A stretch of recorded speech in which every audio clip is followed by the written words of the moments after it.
Welcome to the Pod-Key summary of Joey Barton. Today's story is really about contradiction. Joey Barton had obvious football talent and real influence on teams, but again and again, that was tangled up with violence, suspensions, legal trouble, and a public persona that kept turning confrontation into the main event. What makes him such a persistent talking point is that none of it fits into a tidy arc. There were serious attempts at reform, credible success as a manager, and some genuinely unconventional political views, but all of it sat alongside repeated relapse, fresh controversy, and consequences that kept catching up with him. Start with the football, because that part was real. Barton made 386 senior appearances, including 269 in the Premier League, and clubs did not keep coming back to him out of myth or nostalgia. At Manchester City, he even finished as the club's leading scorer from midfield in 2006 and 2007, which tells you he offered more than the standard hardman reputation. People valued his work rate, his passing range, the way he kept the ball moving, and much later he was still good enough to make the Championship Team of the Year in 2015 and 2016. That's why he became such a football paradox. Managers and clubs could see the leadership and competitive edge, but they also knew there was a decent chance that same intensity would end with a suspension, a sending off, a fine, or some kind of explosion that left everybody else cleaning it up. And this wasn't just normal football misconduct turned up a notch. Barton's disciplinary record spilled well beyond the pitch. He served 74 days of a 6-month prison sentence for a 2007 assault in Liverpool, and he also received a suspended sentence for assaulting his Manchester City teammate Ousmane Dabo. The football moment most people remember came on the final day of the 2011 and 2012 Premier League season against Manchester City. He was sent off after elbowing Carlos Tevez, kicking Sergio Aguero, and trying to headbutt Vincent Kompany, which is a genuinely chaotic sequence even by football meltdown standards. The FA gave him a 12-match ban and a £75,000 fine, and it felt like the clearest possible example of the whole Barton problem in one burst. Competitive fire could become outright destructiveness in seconds. What matters here is accountability.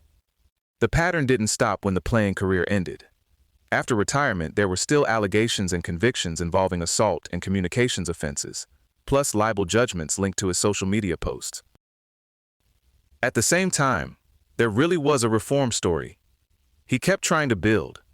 He went through anger management therapy and a behavioral program at the Sporting Chance Clinic, said he wanted to be a role model, and got involved in charity work around addiction.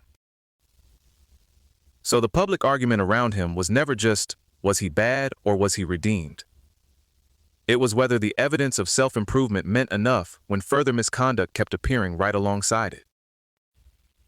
Some critics were blunt about that, quoting Nietzsche or Orwell, or presenting yourself as unusually reflective, didn't prove rehabilitation if the behavior still kept repeating. But there was another layer too, and it's worth saying plainly. Some defenders argued that people were uncomfortable with the idea that a working-class footballer could be both intellectually curious and capable of violence, and that this discomfort sometimes slid into class snobbery. That's part of why the media loved calling him an enigma. It gave everybody a dramatic label, but it also let a more basic truth hide in the fog. He showed signs of genuine self-examination, and he also kept doing damaging things. Then came management, where the same mix showed up again. There were credible achievements, not just noise. At Bristol Rovers, he took the club from relegation in 2021 to a remarkable promotion in 2021 and 2022, sealed by that wild 7-0 final day win that produced the exact 5-goal swing they needed over Northampton Town.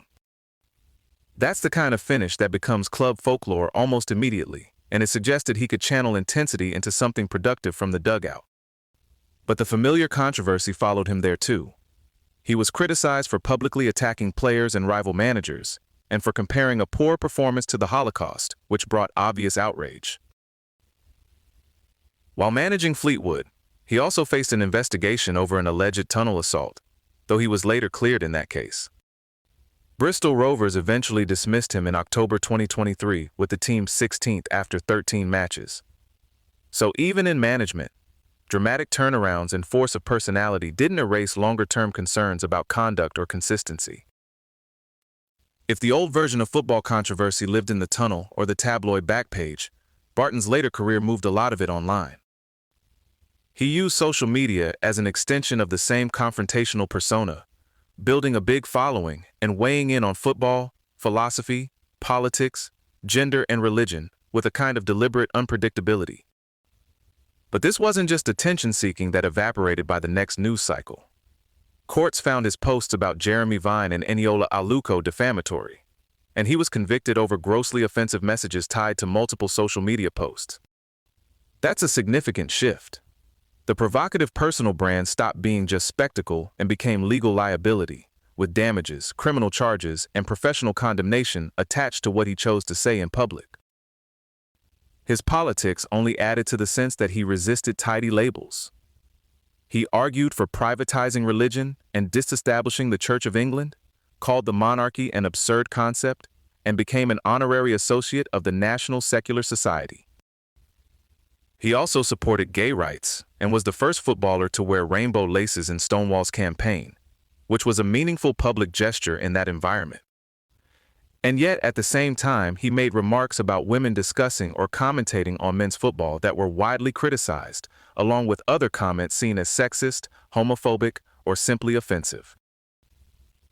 So if anyone tries to package him as straightforwardly progressive or straightforwardly reactionary, it falls apart pretty quickly. His record points in multiple directions at once, and not in a neat, intriguing way. In a messy, often damaging one. Taken together, Barton's story is less about a single fall or a single redemption than a long-running collision between talent, volatility, self-awareness, and repeated harm. He had enough ability for people to keep betting on him. He showed enough reflection for some to believe change was possible. And he created enough fresh controversy to keep undermining both of those things. That's why he remains such a difficult figure to sum up. The football was good enough to matter. The contradictions were real enough to be interesting. And the consequences were serious enough that this can't be written off as just another combustible personality in sport. That's the roundup for today.